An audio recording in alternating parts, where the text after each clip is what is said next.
الله دې رحم وکړي، ډېره ګرانه معامله ده او دا شرک نه دی، نو څه دي دا خبره ښه ښکاره ده. او مشرکه که بوتان ځان له خدایان نیولي دي او مسلمو هر مراد له باباګان نیولي دي. پلانی بابا له ورشه ننکۍ دې پې جوړېږي، دې بل بابا له ورشه که غوږونه دې خوږېږي او په لاسو خپو که باد وي د دې بل سره جوړېږي. نو منمه اولیا چې مرتبې ورکړې خدای دي، خو دې خلکو د خپل ځانه ورتړلي دا ډیګرې دي.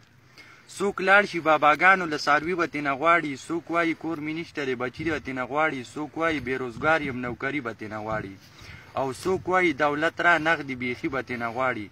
نو یو کس دربار کې ناست و داسې رورو ګوڼېده او چې غوږ مې ورته کېښود واده یې ترې غوښته. یو څو ښځې راغلې وې د عمر نه پخې وې، په چغو باندې سر غورځولې یې بورقې وې، چې خیال مې ورته وکړو بس د کوپر نظارې وې او چاپېره د زیارت ته په سجده باندې پرتې وې. څه بل شان عجیبه غوندې سوالونه یې کول او د قبر چې څه کاڼي و دیو ځان پورې مګلو.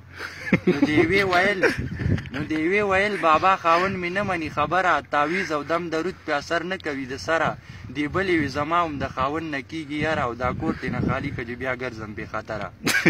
نو د دې نه کونډه ښه یم بابا وایي که څه غم او که دا کار دې ونه کړو کرامات دې نه منم. دې بلې وی بابا چې جهنم دې راته کور و، غلطي مې پکې نشته، بې ګناه سوځم په وورو، او د زوی دا زړه مې که د خپلې ښځې نه ته تور او یا مړه دغه بلا که چې شم خلاصه د انګورو. نو ماوې خانه دا سوال دې د کوو قابل خو نه دی، او یې ترورې دا بابا دی اجرتي قاتل خو نه دی.